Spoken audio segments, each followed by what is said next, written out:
In tonight's final installment of our Transformations series, the politics surrounding being transgender. Did you know discrimination based on gender identity and gender expression is not included in the Canadian Human Rights Act? Even though there is a local surgeon trained in sexual reassignment surgery, we continue to send many of our trans patients to a private clinic in Montreal for some surgeries. Tonight you'll meet Nikki, a 17-year-old trans female desperate to express her true self, but facing a fight to have surgery in her home province. Are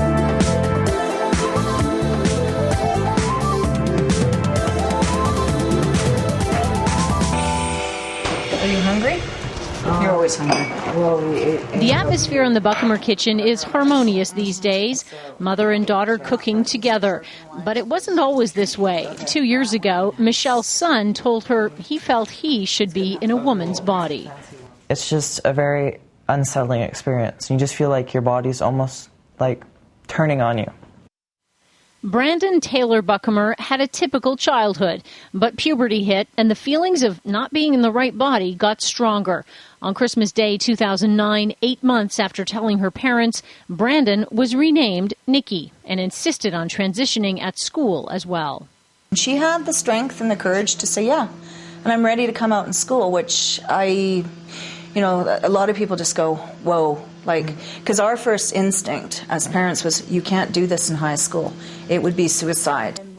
But Nikki's friends supported her. That kind of support is not typical for many in the trans community. Former MP Bill SIKSAY has been fighting for the past 6 years to have a private member's bill passed into law. It almost made it, but it died on the table when the federal election was called. Yeah, sure. So they considered called and they'd like a letter. Bill C-389 would have extended human rights protections to transgender Canadians. Stories of discrimination in housing, not being able to rent an apartment or being turned down when folks met them, of losing a job or not getting a job interview because of being a trans person, of not getting identity documents. Simple things like driver's licenses or passports are a real problem for them. BC is getting better at helping trans kids at a younger age. The Transgender Health Program has a pediatric endocrinologist who sees a new patient every 2 weeks. Many opt for hormone blockers that put puberty on hold. Really what they do is that they just make your hormones go down to zero, so they stop pubertal development. And then, of course, down the road, it saves them from having a beard that they don't want or having breasts that they don't want or periods that they don't want. Nikki is on hormone blockers. She can't have surgery until she's 18, and when that time comes, she will likely get sent to Montreal. All BC patients looking for the so-called bottom surgery get sent to the private clinic, in spite of the fact we have a surgeon here in Vancouver whom the government sent to Belgium for special training. He says he can do the same surgery for half the cost. And the ministry was the one who asked me to go and get this training, and which I did, and came back only to find, have them change their mind about it and decide that they did not want to support a single surgeon program, and that they would just continue with the status quo of sending patients to Montreal. And I don't think it's a good idea at all. Montreal has a private sexual reassignment clinic where more than 200 people from all over the world come every year. BC's medical services plan now pays for chest surgeries for both genders to be done here at home, but only pays for the lower surgery for male to female transgenders, and they are sent to Montreal. For the relatively small number of procedures that take place on an annual basis, the determination has been that the patients are best served by accessing the expertise that exists in Montreal. But BC's chief surgical readiness assessor for the medical services plan that partially funds sex reassignment surgery disagrees. It'd be definitely better for the patients to stay here.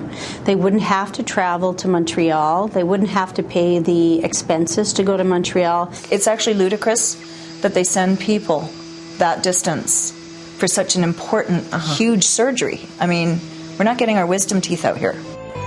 Last year, BC sent 44 people to the Montreal clinic. This year, the estimate is closer to 70, and experts say that number will keep climbing. We're sort of also warning our colleagues. It's like, because there's like, well, we're thinking about we're going to start seeing trans kids in our clinic, and I'm like, it's going to be an avalanche, just so you know. It's more common than many of the endocrine diseases that I look after. It's, I am told, specialized expertise, so I don't think you ever rule anything out categorically, and I think officials will be assessing this on an ongoing basis. Nikki will qualify for surgery in less than a year. For now, she's more confident and looking to the future, a future that can't come fast enough. I look in the mirror and I smile sometimes, just for no reason. Just being satisfied and just being happy, knowing who you are and that you're going in the right direction is a very good feeling. I hope that sharing our story as a family, let people know that it's not a voodoo topic, and you can go forth and ideally be the person you need to be. Do you want some broccoli with it? Oh God, no. We got a lot of feedback about this series, so if you'd like to watch all of the stories that appeared during this week, you can find them on our website. We also have links to a number of online resources that you may be interested in, so look for the transformation link on the homepage that looks a lot like this.